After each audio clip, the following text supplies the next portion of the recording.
दर्शकों, क्या हमारे हर एक कर्म का फल मिलता है, और मिलता है तो कब और कैसे मिलता है? दर्शकों, इस वीडियो में जो बातें बताई गई है वह बातें आप अपने जीवन में उतार दोगे तो आप कभी गलत काम नहीं कर सकते हैं। आप अपने जीवन में कभी दुखी, परेशान, निराश नहीं रहोगे।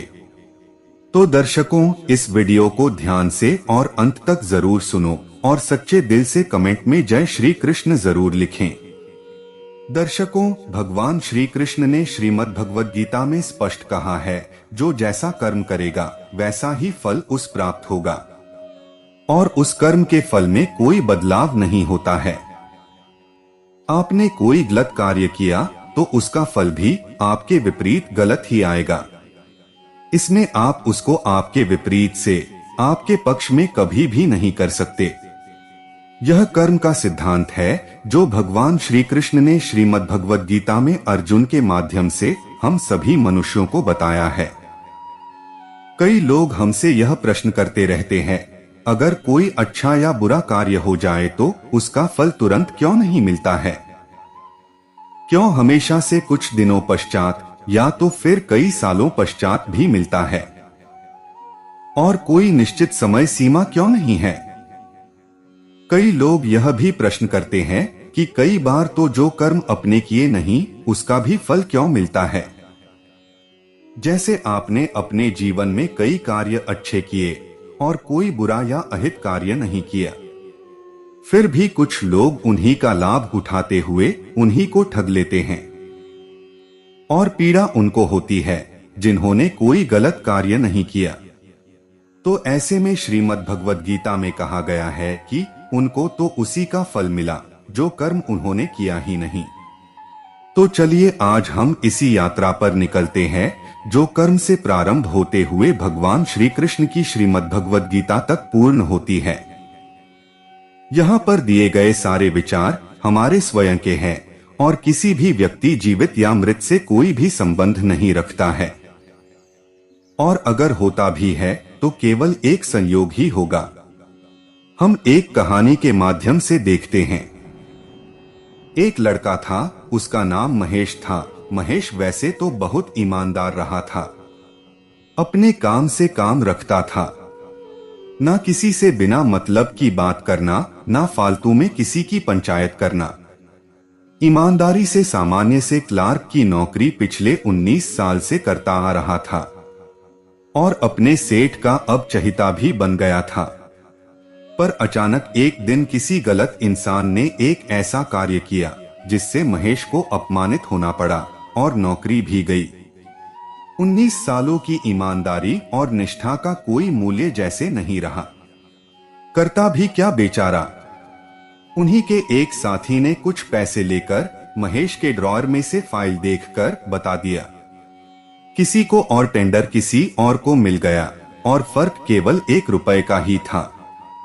इससे सबको पता चल गया। महेश ने पैसे खाए और उसको अपनी नौकरी से हाथ धोना पड़ गया, जबकि महेश ने कभी भी किसी को पैसे के लिए टेंडर के विषय में बताया नहीं था। अब वह था ईमानदार, पर पीड़ा जो लिखी थी उसकी नीति में। महेश यही चीज ढूंढ रहा था, क्योंकि वह भी श्रीमद् भगवद गीता को अत्यंत निष्ठा से मानता था और उसका अनुकरण भी कर रहा था। पर यह क्या हो गया? क्या भगवान श्री कृष्ण की श्रीमद् भगवद गीता का यह श्लोक गलत था? कर्मण्येवाधिकारस्ते मा फलेषु कदाचन मा कर्मफल हेतुर्भूर्मा ते संगोस्त्व कर्मणि। महेश था तो ईमानदार और गीता के संस्कारों से सींचा हुआ इंसान, पर उसकी समझ में नहीं आ रही थी यही बात।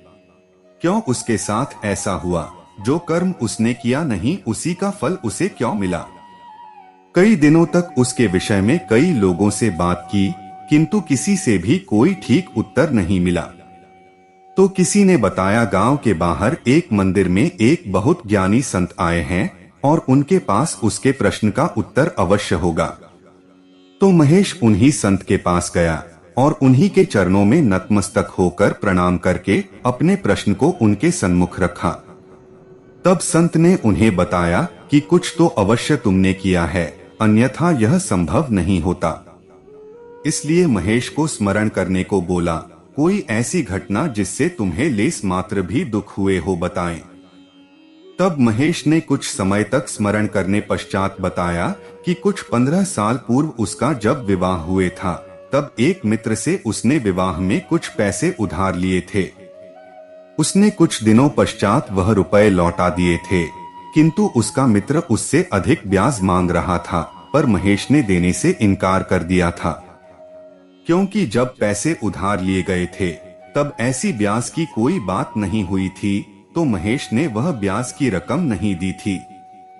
तब संत ने पूछा, कितनी थी ब्याज की रकम?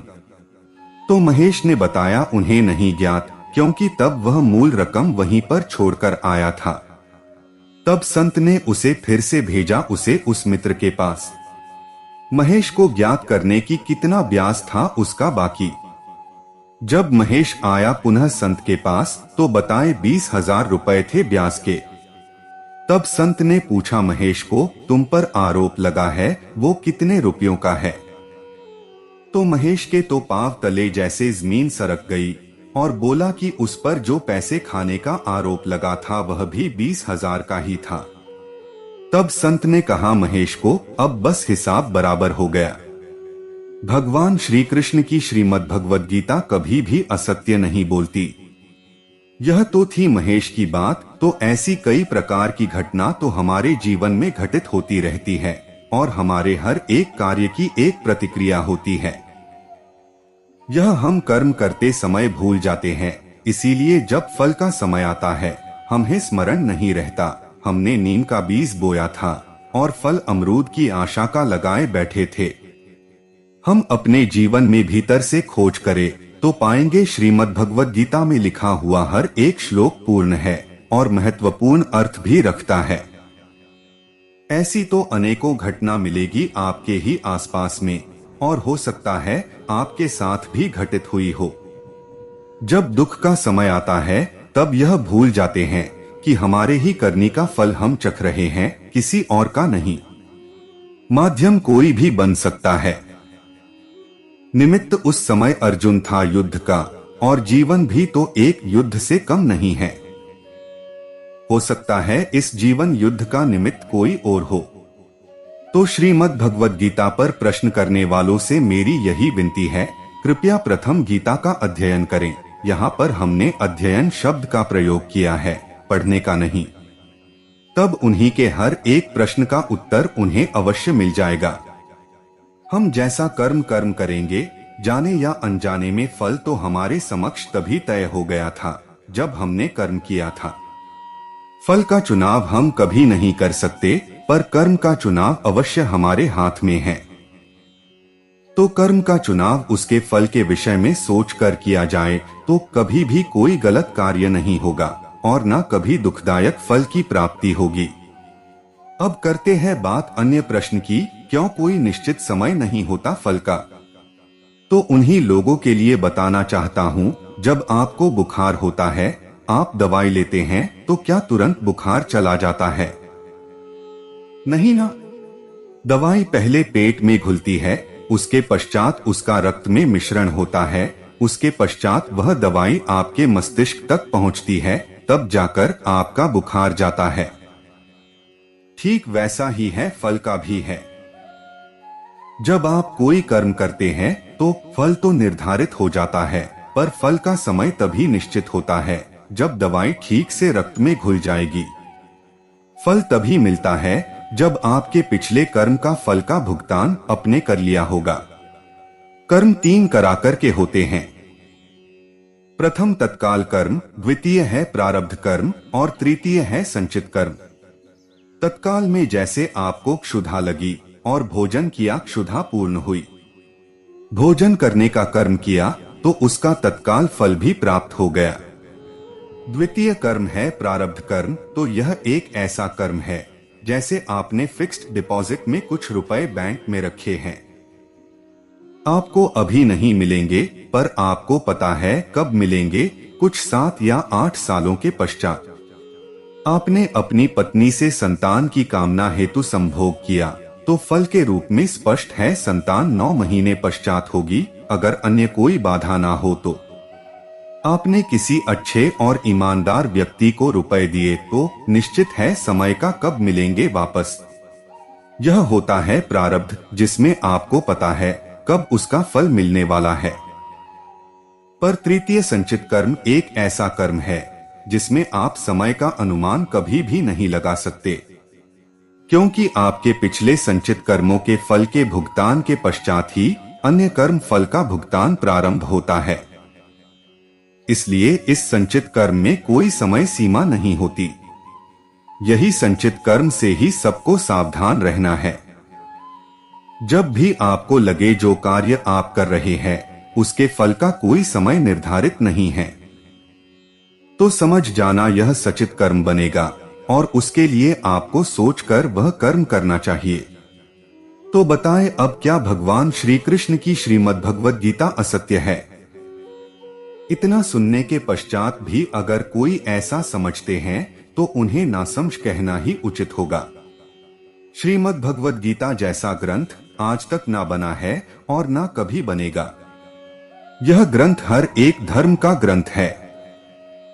मानव जाति के उद्धार के लिए यह ग्रंथ हमें प्राप्त हुआ है, तो उसका धन्यवाद अर्जुन और भगवान श्री कृष्ण को अवश्य करना।